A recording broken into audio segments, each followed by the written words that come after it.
It is just a few more weeks to the first anniversary of the coming on board of the current administration at the center after the 2023 general election. What many may consider as a demonstration of Nigeria's commitment to democracy. Today on Political Update, we'll be asking questions on the journey so far.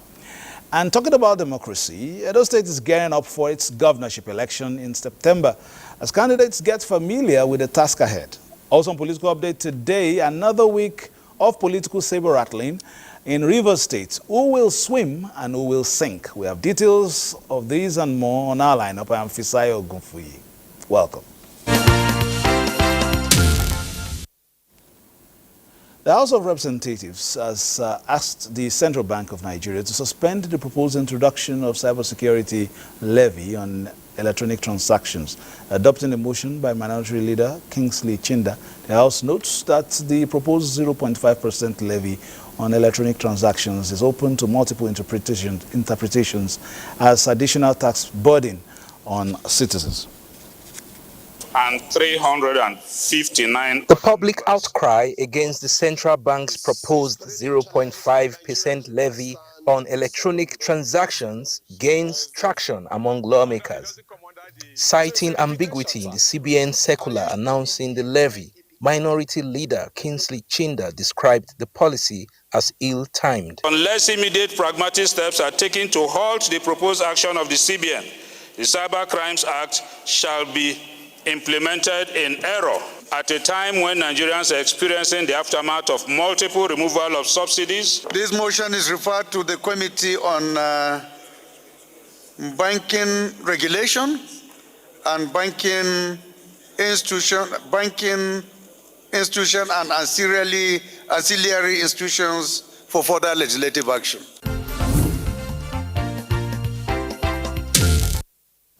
And as the countdown to 25 years of unbroken democracy in Nigeria begins, the National Democracy Stakeholders Group says there is a need to celebrate and appreciate President Bola Ahmed Tinubu for sustaining the country on the path of peace.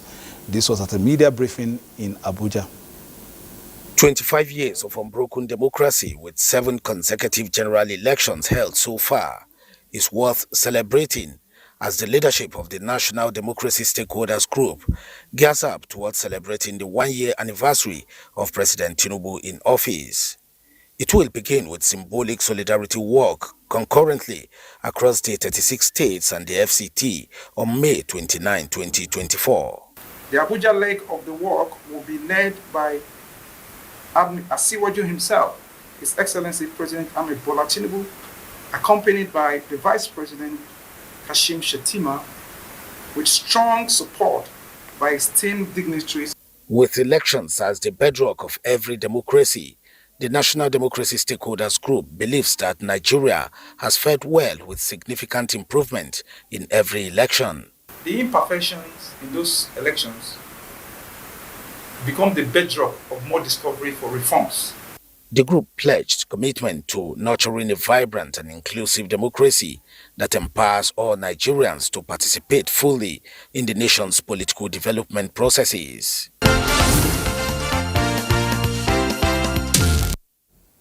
Chieftains of the All Progressives Congress have urged opposition leaders to lend their experience to the process of nation building and eschew anything that may destabilize the nation or the efforts of the current administration to rebuild confidence in the nation's economy.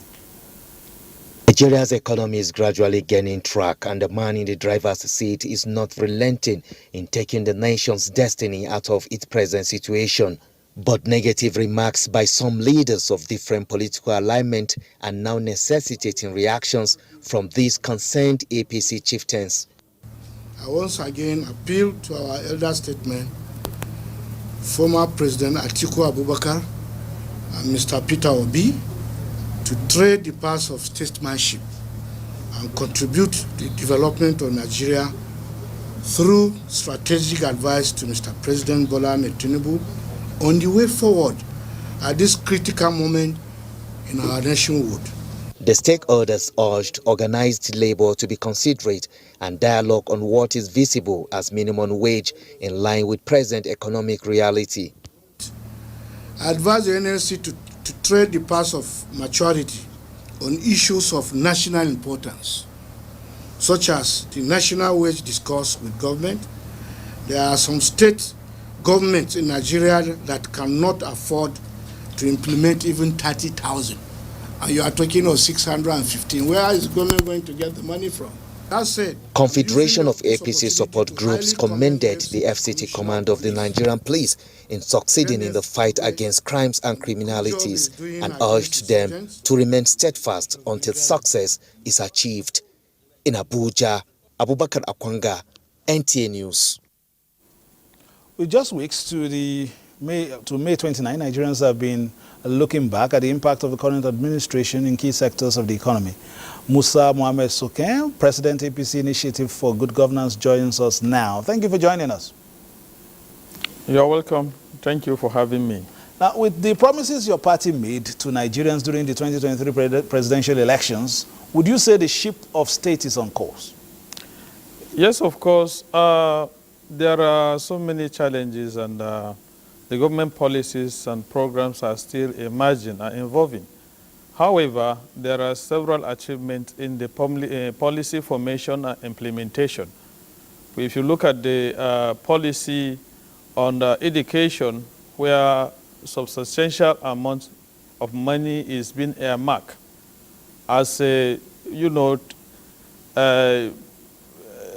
as a token or a loan to students to make it possible for them to further their education, and several other policies on health, agriculture, and so many other policies that is targeted at improving the life of the citizenry towards ensuring that the economic growth and economic development of the Nigerian as a nation come to fruition.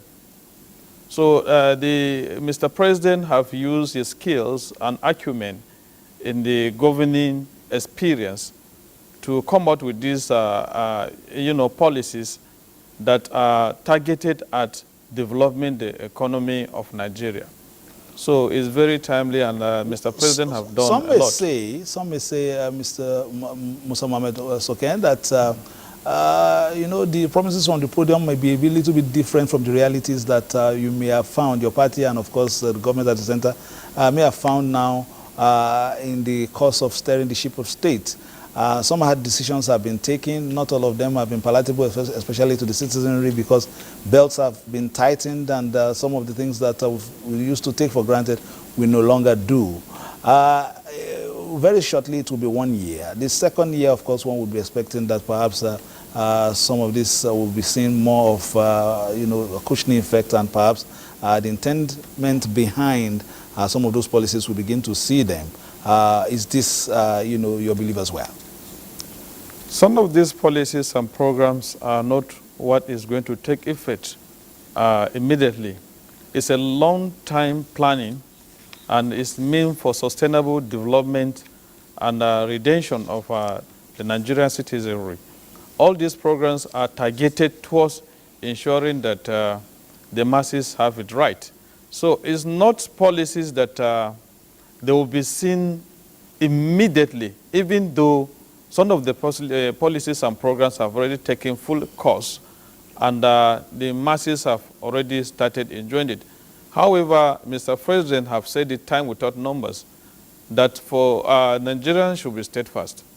And by the special grace of God, the plan of action that is put in place is for the betterment of Nigeria, and it will surely come to pass. Let's come to you personally, talking about your forum, the Good Initiative for Good Governance.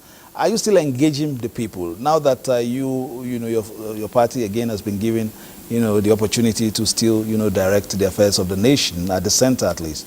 Are you still engaging the people, perhaps to carry them along in talking about these reforms that are being made from the back end, the party end?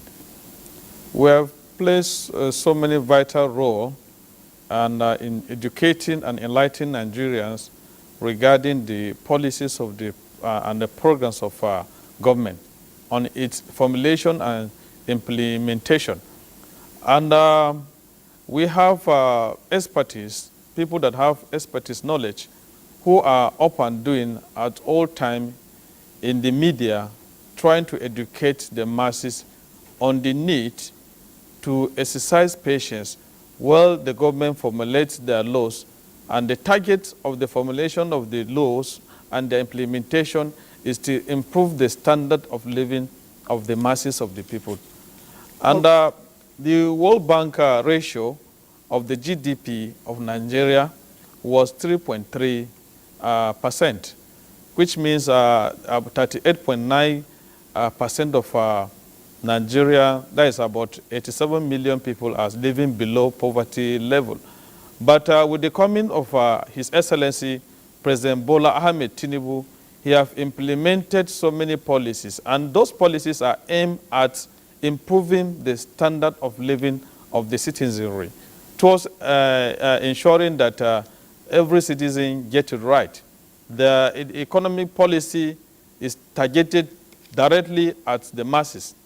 The agricultural reform, the health insurance reform, and the digital economy, and other policies that is meant to checkmate the activities of corrupt leaders. All these things are targeted as getting the country right.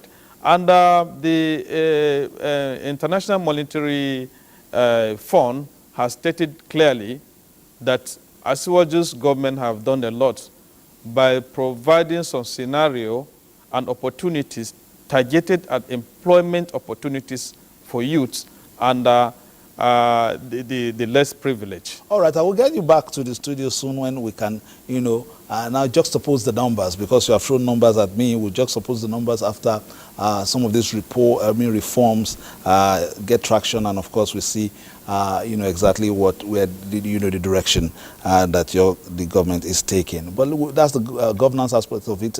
Shortly we'll come to the politics end of it. But let's take our next report as the Edo State governorship election process gathers momentum. An initiative christened Edo State Civil Society Situation Room 2024 has been inaugurated to ensure a credible election process in the September 21 gubernatorial election in Edo State. Let's take that report. The initiative is to keep the public informed about current events and developments as it relates to the upcoming governorship election. The chairperson, Edo State Civil Society Situation Room, Daisy Abiola, who is of the view that the people are entitled to the right information during the period, says it will help to monitor the Edo State governorship election and give accurate report of the exercise, leading to the entrenchment of transparency and communication between the government and its citizens. The Edo State Civil Society Situation Room, as constituted, comes with a lot of responsibilities. This is not just about election day data reporting.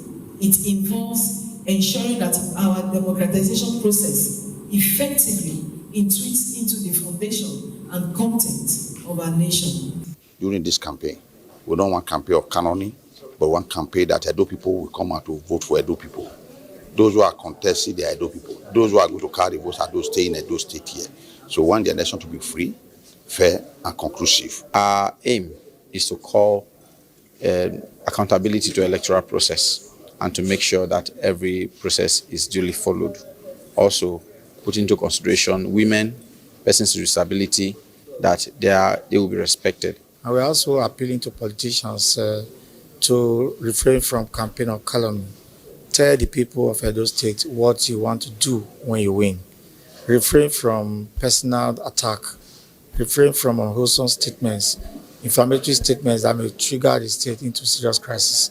The Edo State Civil Society Situation Room is made of civil societies drawn from the Justice Development in Benin, Conference of Non-Governmental Organizations, the African Network for Environment and Economic Justice, Uromi JDPC.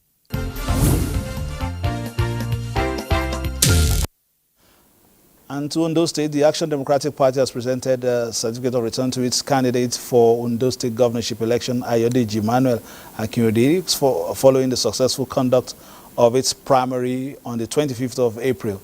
Chairman of the party, Malam Yusuf Yabagi Sani, encouraged members of the party to sheathe their swords, as a party plagued by discord cannot govern effectively. All of Ondo State lead the way in Nigeria's transformation by electing a dedicated, thoughtful, and charismatic leader. The time for change is now. This is a dream come true. We believe that the time has come for the good people of Ondo State to enjoy good health, to enjoy free education.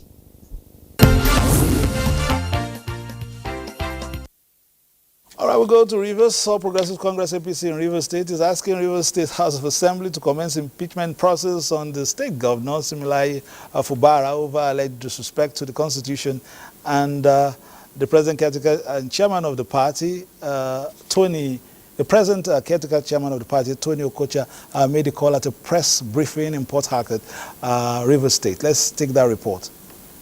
Caretaker chairman Tony Okocha described as unfortunate a statement credited to the Rivers State governor, suggesting that the Rivers State House of Assembly does not exist after a series of correspondences between his office and the Assembly.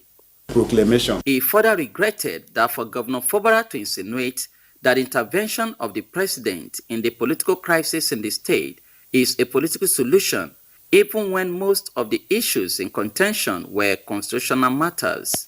When the president said the assembly has autonomy, don't interfere with their funding, isn't that constitutional? When the president says the local government must be run by elected representatives, isn't that constitutional? Now, what the governor was implying clearly was the fact that he had been running Rivers State without the legislative arm. Based on this, the APC chairman directed his members in the State House of Assembly to commence impeachment on the governor. In consultation with my party, we have directed and we are directing, I want to let you hear, that we are directing the assembly members, APC members who are in the assembly, to immediately commence the impeachment of Governor Sim Fubara. Is to commence immediately. And if they don't do that, there's what they call party discipline. We shall invoke that section of the Constitution and deal decisively with them. APC maintains that it will remain a strong opposition voice to strengthen democracy in the face of uncertainty in the state. Meanwhile, the national leadership of the People's Democratic Party says the declaration by the chairman of the All Progressives Congress APC in Rivers State, Mr. Tony Okocha, directing the impeachment proceedings to commence against the governor of Rivers State, Similai Fubara, is undemocratic and condemnable. This was at a media briefing in Abuja. Now, Publicity Secretary of the PDP, Debo Olugoagba, on behalf of the party's leadership, described the call for the impeachment of Governor Sim Fubara as desperation to undermine the will of the people. What is PDP doing? PDP as a law-abiding party. What we do is to respect the law and follow the rule of law. And then if we have the reason to challenge, we do that. We do it because we're a decent party. We're democratic. We follow processes. We follow rules.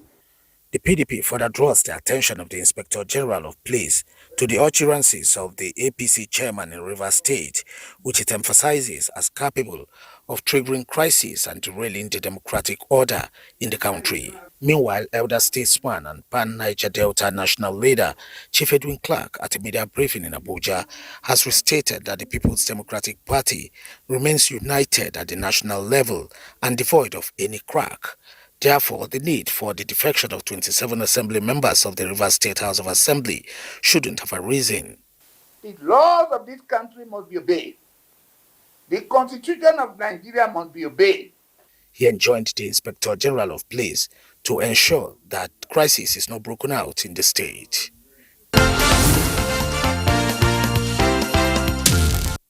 Let's return to Accra before we close. As Nigeria continues to strive for gender equality, key players in politics are conversing for gender-sensitive policies, increased access to educational resources for women. Participation of women in politics and governance has become a global concern, particularly in Nigeria. Research shows that despite women representing 50% of the nation's population, their presence in politics is not proportionate. This disparity investigations attribute to various challenges, including socio-cultural resistance, lack of support for women, few women-centered public policies, and inadequate family support. In response to this, non-political women's groups in Akure, Ondo State convened to address these challenges and devise a way forward to enhancing women's representation in politics and governance. Women in Ondo State, we have been relegated since out of the 33 years of civilian something. They've not given us our 35% affirmative. We want women in very nice position where other women can meet them for help. These groups assert that women's participation in governance is not only significant but also timely and necessary for achieving inclusive governance and sustainable development in the country. I believe that the women can get into this position if they are encouraged. We want to wake our women up. We want them to wake up to their responsibility. We want them to know that they have a great role to play in their various communities, in the politics of Ondo State. With this step, it is anticipated that women's involvement in politics and governance in Ondo State will be encouraged, realized, and sustained. In Akure, Abiola Ario, NTA News. All right, that's how we close shop. Before we go, our guest is still here, Musa Mohamed Su. Very quickly, your last words on the program. We have, of course, the celebration of the 1 year of the current administration and 2 elections later in the year. What are your expectations? Well, I must have to, in the first instance, commend the laudable steps and the exponential and essential steps taken by Mr. President in his foreign policy by allowing, an enabling ground for participation of other countries in the nation to create employment opportunities and make the country's economic upgraded. And also in the political scene of the election that is to be held, I want to advise for a united house within the APC in such states, so that we'll go in the United House and come back victorious. So we are also advising that all the other political parties to join forces and consider the interests of Nigeria first. All other political parties that have vied in the presidential election should join hands and see that they give viable advices that is going to culminate and take Nigeria to the great height. Thank you very much for your contributions on the program. We were hoping to get Higher King, legal practitioner in Port Harcourt, to give us, situation report out there in Port Harcourt talking about the push and shove between the state governor and members of the state legislature, but we couldn't do that. Perhaps we'll do that on Tuesday when we return, and of course we'll be having a guest talking about FCT and some local politics as well. My name is Fisai Ogunfi, thanking you for staying tuned and urging you to keep it locked on the Nigerian Television Authority for news, previews, views, reviews and interviews. And between now and when we see again, please play your politics for the greater good. Bye-bye now.